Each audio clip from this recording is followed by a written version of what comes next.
Welcome to the first in our How We Manage series from Adelaide Sports Physiotherapy.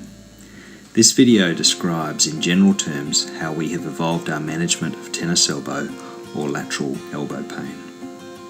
In this video, Adelaide Sports Physiotherapy partner Jim Mack discusses some of the muscle and joint-based treatments, graded loading exposure exercise progressions, and our physiotherapists demonstrate some other useful techniques. This information is of a general instructive nature and includes elements of our assessment and treatment approach as an example of how we manage this painful and debilitating condition.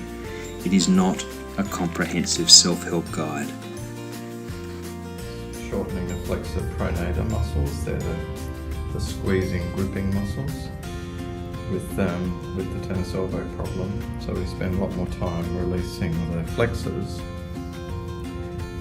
And also the head of radius on the outside of the elbow starts to pull around inwards and downwards when people do repetitive pronation tasks. So we include mobilizing and also releasing tight bands in the extensor muscles, which become overloaded with the tennis elbow type problems.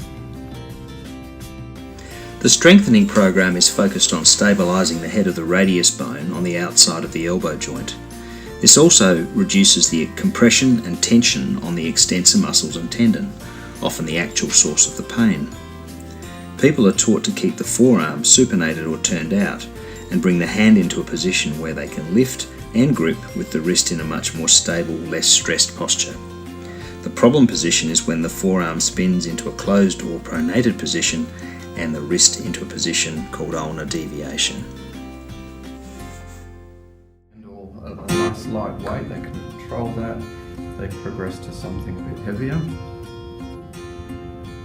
And particularly with the golfer's elbows on the inside, we'll get them working through a full movement. So they go to full supination of pronate. Once they can do that, pretty much pain-free, and they're going well with that.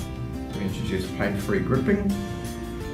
Rolled up towel works well, so getting into a good stable position, laterally glide, and then squeeze short of pain. And usually they can squeeze quite to strengthen the extensor, the wrist extensor tendon, sort of with moving through range. We find at this stage they're nice and stable, the tendon's a lot stronger, and they can do that without pain. Progress through that.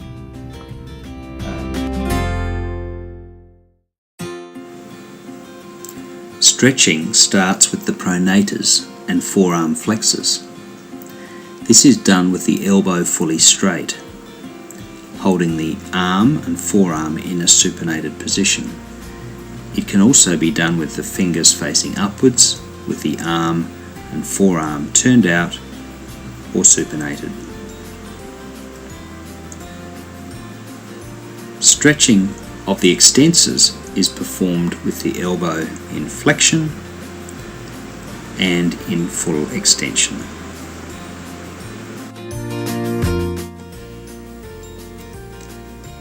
Apart from the stretching and strengthening program, other modalities might be recommended by your physiotherapist. These may include taping or bracing to support the elbow and to help treat the pain.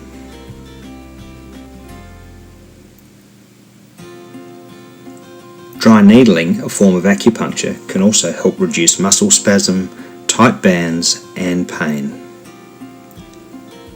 Other electrophysical modalities such as ultrasound, interferential, and TENS are also helpful. Our physiotherapist will check your neck and back and the contribution through the nerves from your neck to your pain. These may require some treatment. Here, James demonstrates some end-stage rehabilitation strengthening exercises, often a vitally missed part of returning to full strength and function, enabling successful return to sport and return to work.